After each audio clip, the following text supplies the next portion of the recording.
So the latest leaks and spoilers of Jujutsu Kaisen is finally here, and it looks like we're not going to get the Sukuna versus Yuji fight that we all kind of speculated, because we're focusing on Kenjaku and what he's doing during the time of this battle, as Kenjaku is eliminating everyone who participated in the calling games.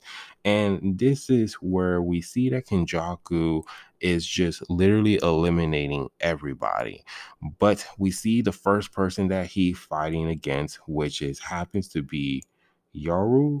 And this is the girl who was with Ryu when Yuta was fighting against him. It looks like she survived the encounter of Sukuna, or she looks like she got away just in time, but she is actually battling against Kenjaku, and she finally got some clothes on. This girl got some clothes. So at this time, she is mad at Kenjaku because she asked Kenjaku what was the whole purpose of them being in the calling games. She asks, isn't this too cruel to give them life once again by turning them into cursed objects, but now take away their life again? As she is getting angry and battling against Kenjaku, but then she gets trapped by jellyfish type curse as she is hears that Kenjaku says that, is it too little tasteless? Then I'll add more flavor. If it's too strong, then I'll add more original. You people are like seasons and the water to me. I don't have any particular feelings towards you.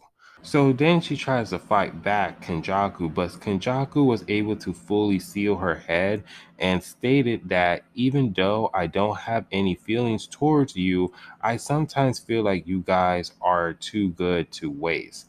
And then Kenjaku goes on ahead and finish her off. And this is where Kenjaku just kind of just basically reveals that he is just using these sorcerers and these awakened sorcerers for like his pawn for his game, because he stated that he applied the cursed object on the reincarnation ones and a cursed symbols on the awakened sorcerer, so it's easy to track them down. So no matter what, Kenjaku knows where you guys at because he's able to locate where you guys are. But then someone has arrived and he's just like, yo, Kenjaku, why are you talking to someone that's already dead? And that person is someone that we already saw, which happens to be the guy who was with Reggie. And he is the guy who was able to turn his body into bombs. As Kenjaku, he goes on ahead and he tries to be friends with him, but the guy stated that he already has enough friends. So Hazenoke is telling Kenjaku that you sure like to talk to yourself. I guess that's what happens when you live too long. As Kenjaku says that my friends gets fewer and fewer. And of course, around this time, this is while they were actually watching and seeing the battle between Gojo and Sukuna. So this time period happened before Gojo and Sukuna started and during the fight against Gojo versus Sukuna, because he handled Hazenoke to actually watch this battle with his cell phone. And he says that he realized that Sukuna is able to expand his curse techniques to actually target and take down Gojo. So Kenjaku reveals that he has been spying on everyone and that he's been monitoring everybody. And then he started attacking Hazenoke.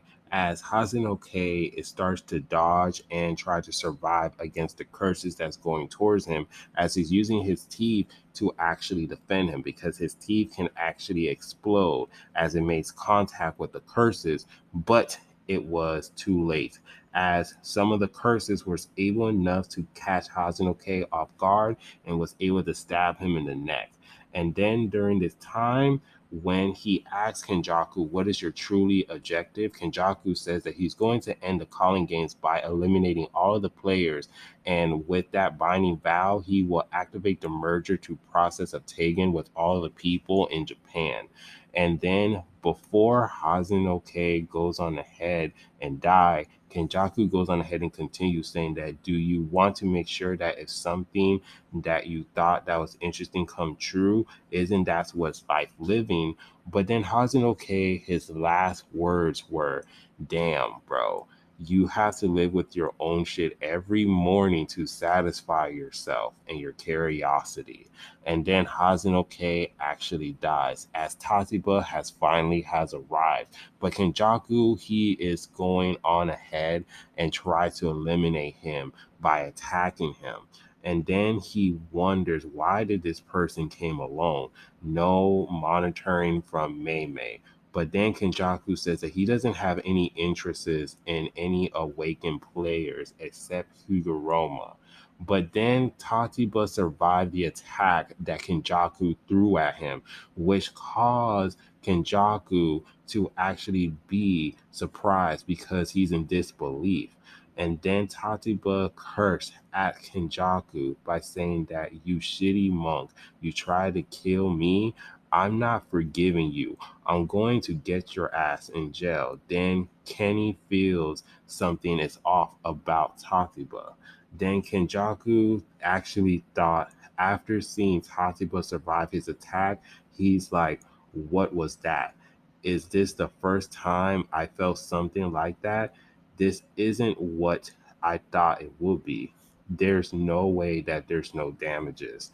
It was like he made it so that he can have no damage. And then the chapter, we're getting towards the end, as it looks like we're going to see Kenjaku versus Tatiba, as Tatiba says that there's a lot of things to get excited for in this world. But the number one thing is to get excited about is when you're the entertainer and only there to match the numbers. Take the whole show. As Kenjaku says, you're right. So the battle between Kenjaku and Tatiba is going to be, as it looks like this is what we're going to have for the next week's chapter, is going to be Tatipa versus Kenjaku, and this is going to be very interesting. But that's all the leaks and spoilers that we got from this latest chapter of Jujutsu Kaisen. So let me know down in the comment section how you guys feel about this latest leaks and spoilers, and what you guys think about the whole, interaction with Kenjaku, and how we focus on Kenjaku instead of the Yuji versus Akuna fight. But other than that, if you guys do like the video, please give it a like, subscribe, and remember, always be decent. This is the Monotone Man, and hope you guys have a wonderful day and be safe out here. Peace.